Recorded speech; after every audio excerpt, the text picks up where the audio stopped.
Hello everyone. Thank you very much for the introduction. My name is Theofilos Papadopoulos, and I'm going to present you with my colleague Amauri Martins-Britto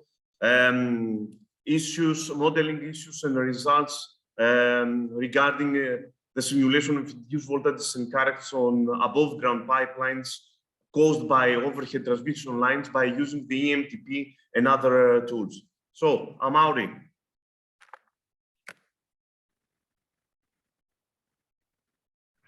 Thank you, Theofilos. Thank you, everyone, for attending to this presentation. We will start with an intro with respect to the EMI mechanisms and the main formulas used. And then we will show you something about the MATLAB toolbox that we developed to compute some line parameters and the Monzo model. And finally, we will discuss about the induced voltages and the transient solutions, both in steady state and lightning conditions, and our conclusions.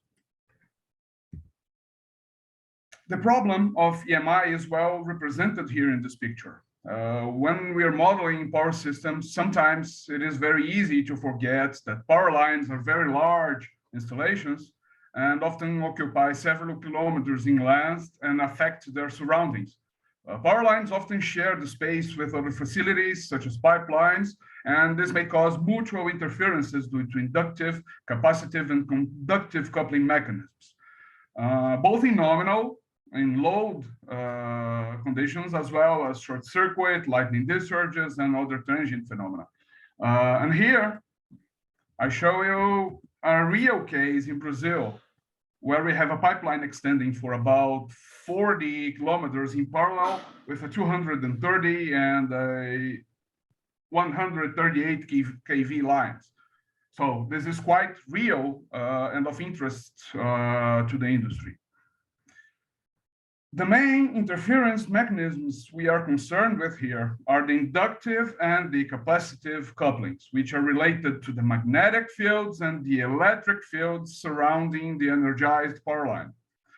They depend on the geometry, on the distance, exposure length, the material properties, and especially on the soil characteristics. And they may cause some safety issues. For instance, in the case of a pipeline, operators are mostly concerned with touch voltages as well as stress voltages that may jeopardize personnel and equipment. And here's an example of a pipeline here in blue crossing with an hypothetical power line. And in this case, we consider a parallel approximation and then a perfect 90-degree crossing and then another, the continuation with in parallel. And in this case, we found we may find some voltages arising in the pipeline that exceed the safety issue of 15 volts as given as under this NACE standard here, 0177. But we need models to determine these induced voltages with simulations. And up to this day, this classic model given by Seagrave TP95 provides a very good approximation to the problem. The general idea consists of splitting the EMI exposure in several cells that may be approximated by an equivalent parallel exposure so that we can use the classical per unit length impedance and admittance formulas. In this case, we have the series impedance that is related to the pipe metal, and we have this shunt admittance here that is related to the pipeline coating. The induction itself is represented by means of this fictitious voltage source here that represents the induction phenomena. It enforces an electromagnetic force. Now, we need to bring this into the EMTP framework. And the trick here is to observe that this single cell here is basically a lossy transmission line. And thus, we don't need actually to model in terms of these voltage sources. Since everything are transmission lines, we can use the same regular procedures to compute the line parameters for the entire system consisting of all the conductors, the shield wires, and the exposed pipeline. We build the full matrices of impedance and admittances, and then we let the model transform do its work. This is what the models, the line models in EMTP do.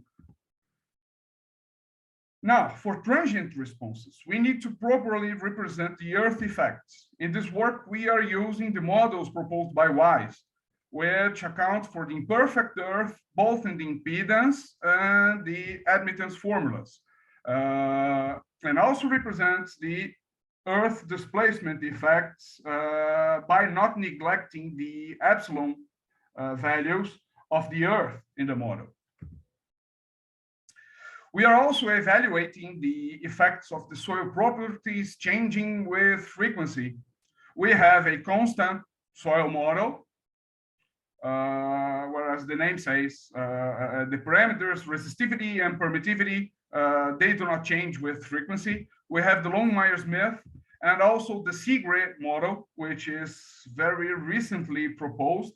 And both FD models are actually based on measurements from lab and field measurements that took place here in Brazil. So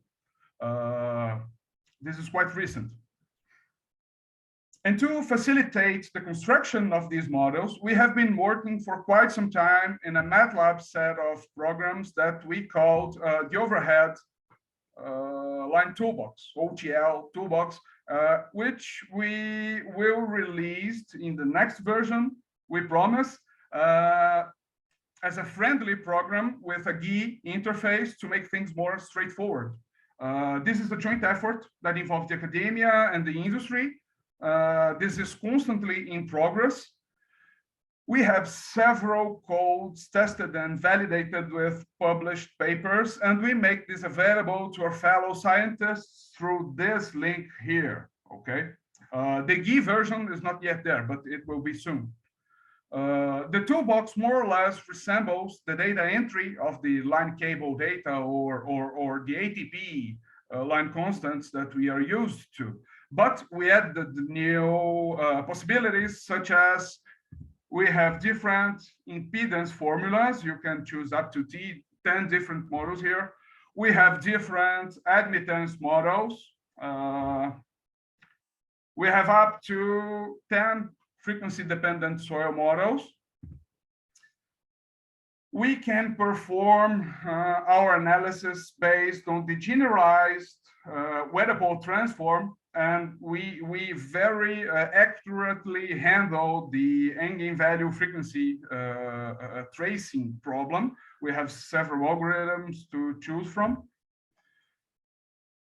And we can perform the frequency sweep with the frequency variant matrix, transfer matrix as well. So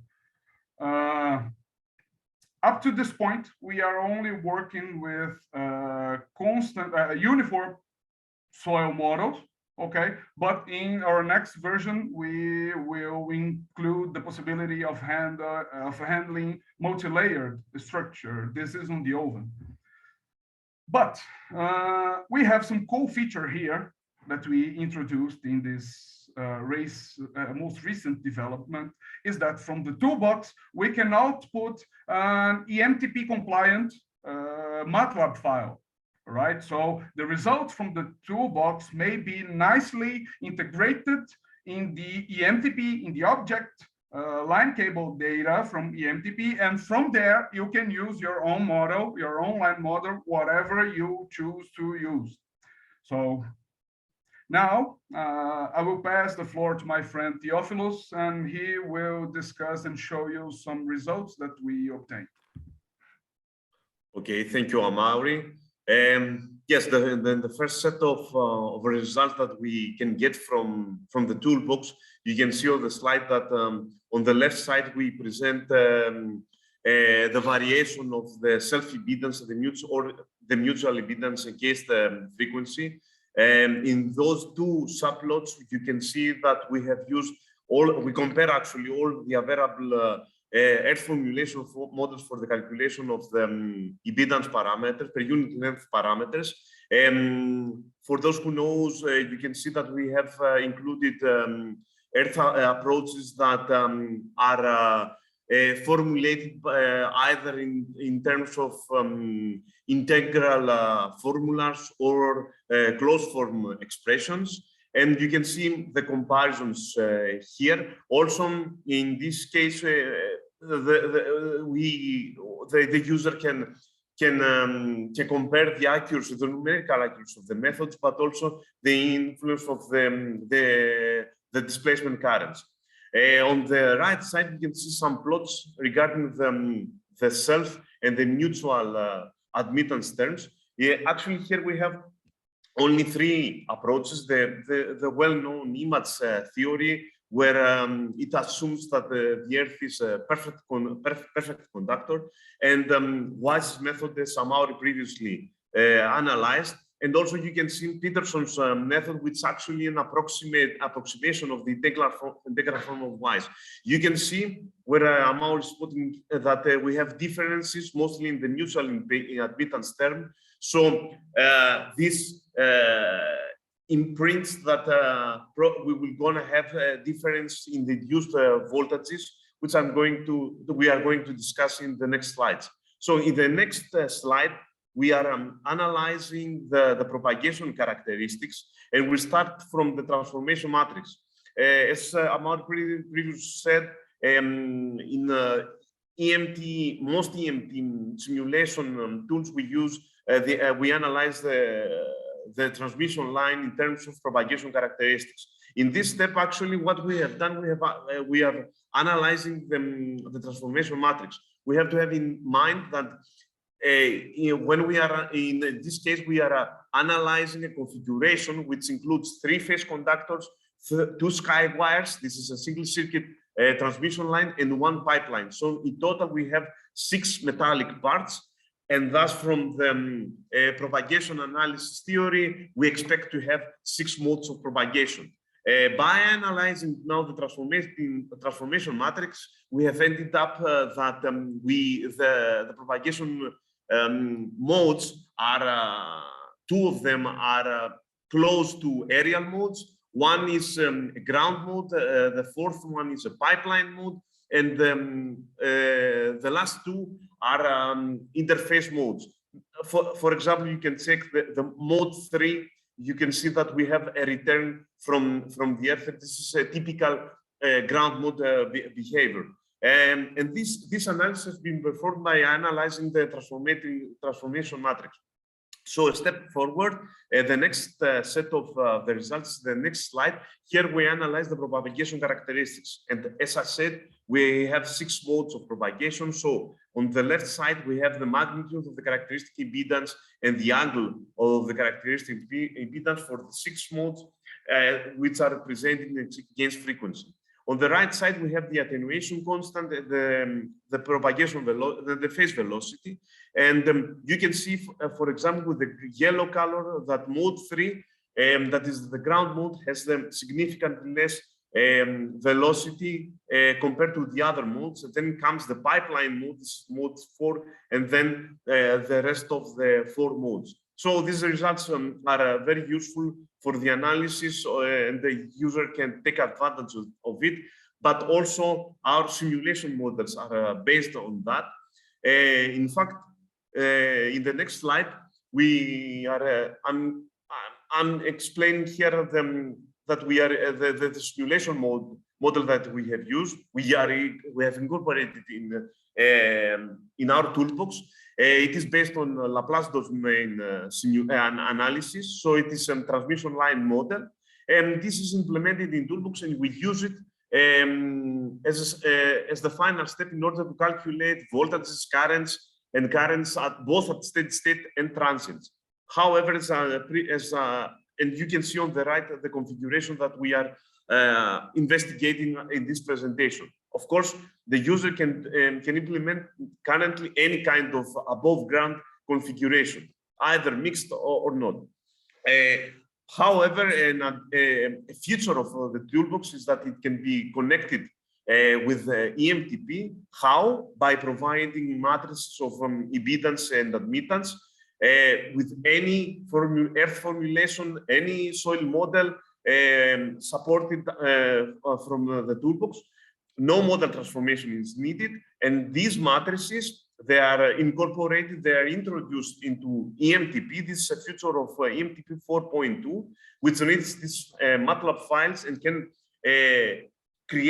build a wideband model. So very advanced simulations can be done also, and this gives an advantage also to our toolbox and to EMTP. So yes, this is the simulation background, but also EMTP has another feature which is available from 0.2 version. It is MOMSO. MOMSO, what is MOMSO? MOMSO is based on the surface admittance operator combined with the method of moments. It's a generalized methodology. However, its main advantage compared to finite element method or conduction partitioning, it is that it is because it is faster, and this is achieved by applying discretization only to the conductor's boundary. So the user, it is not required to do a meshing to the entire cross-section of the cable system of the configuration, and this is the reason why it is faster. So, as I said, this is incorporated in EMTP 0.2. There are and you can see the interface in this version. There's going to be a new interface, as yesterday Jean-Marc described in 4.3 version, but generally the same concept is applied. There are also some additional features, but why is that advantageous, let's say, MOMSO? It is a generalized method, and it fully includes the earth return path. So the imperfect earth, the effect of the imperfect earth is taken into account not only on the impedances, but also onto the admittances. I have to say that this feature is not supported by other simulation softwares. It's, for example, ATP or PSCAD. This is something that also WISE's method supports, and we will see that in the results. And it also, by MOMSO, the soil permittivity is taken into account, and the user can perform multi-layer earth analysis. Another advantage is another feature is the proximity effect. But you see, we didn't check this feature in our analysis because the distance between the conductors are large enough, so the proximity effect is negligible. Also, you can see some other properties that we have selected in order to use the wideband model. So let's move to the next slide, where here we have some the steady state results. In this configuration, actually we have implemented directly into EMTP and in our toolbox. In our toolbox, we use the WISE's formulation to calculate the parameters, and our Laplace domain simulation model to get the voltages and currents. In EMTP, we have used MOMSO. The properties of the soil and the parallelism length you can see them on the slide, and on the picture you can see that we plot the profile of the voltage along the line, and you can see that practically the results are overlap. This is a typical behavior, let's say, of an induced voltage on a metallic pipe, metallic conductor. The highest levels of the induced voltage are at the ends, and in the middle we get a zero value. Yes, this is very typical and has to do with EMI. So let's move now to the transients. What we have done first is we present is to compare different modeling approaches. So we use our toolbox in order to calculate the per unit length parameters, either following Karsus approach or WISE's approach. I have to say that the Karsus approach neglects displacement currents. So actually we don't take into account the imperfect earth of the admittances. As I said, this is not taken into account to most simulation packages, but MOMSO does. And also, we will present the results by using our Laplace domain tool, and also by incorporating our per unit length calculations into EMTP via in the wideband via the procedure described previously. So this is the configuration. All conductors are open-ended, are terminated to their characteristic impedance. So we apply a lightning impulse at one-phase conductor, and we get the induced voltage, the transient response at the end of the pipeline. Generally, what we can see, we see that with the black curves are the results by using the Carson's approach, and with the red are the results obtained by using Wise's approach and Monson. You can see that we have a difference, especially at the peak of the induced voltage, and this is due to the influence of the imperfect earth on the conductor admittances.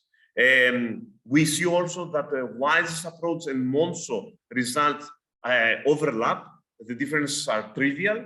And also we see we have evaluated our Laplace domain model with the wideband model of EMTP.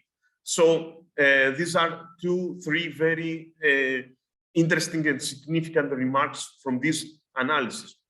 Now, in this case, we have assumed that the soil is the properties of the soil are constant, but this is not supported yet. We hope. And in EMTP, we hope that there are going to be improvements in the future, but it is supported in our analysis, in our toolbox. So we have calculated the propagation characteristics for the 2 earth approaches, Carson's and Wise's, and here we use them. We examined the 3 soil models that we discussed previously with constant properties, the long Martins-Britto and Sigre, and we present Laplace results by using the Laplace domain simulation toolbox in the model.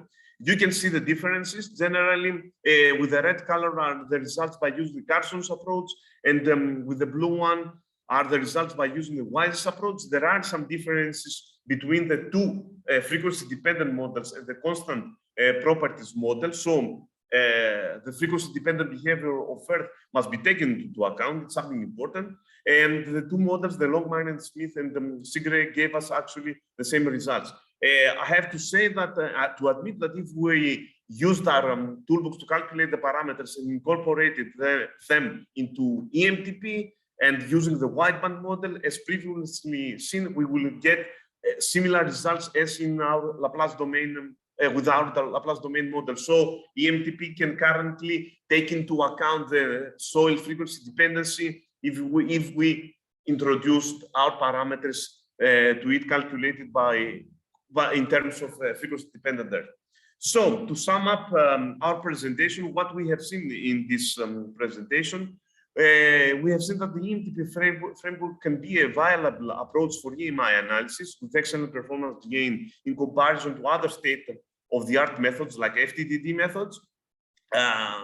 The modern features available in EMTP 4.2 allows the construction of sophisticated simulation models with enhanced accuracy. You see the differences compared to other old models. Our toolbox, the OHL toolbox, offers several resources for advanced transmission line modeling and integrates seamlessly into the workflow from MATLAB into the line cable data functionality and finally to the wideband line model of EMTP, and thus provides great versatility. One important remark from the results that the difference between earth formulations are significant when evaluating pipeline-induced voltages, and these differences are more evident at high frequencies, and especially with the increase of by increasing the soil resistivity, and this is due to the pronounced effect of earth displacement currents. We can find several works in this area. The soil frequency-dependent electric properties are relevant for higher frequencies and soil resistivity values, and that both frequency-dependent models, the long Martins-Britto and Sigre, yielded the same trends.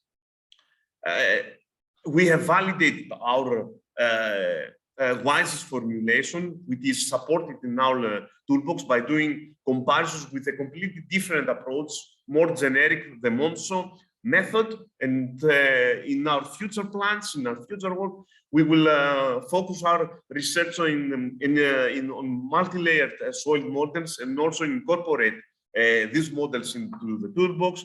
The effect of moisture, the mixed overhead, the underground contained conductor arrangements, and several other ideas. So thank you very much for your attention.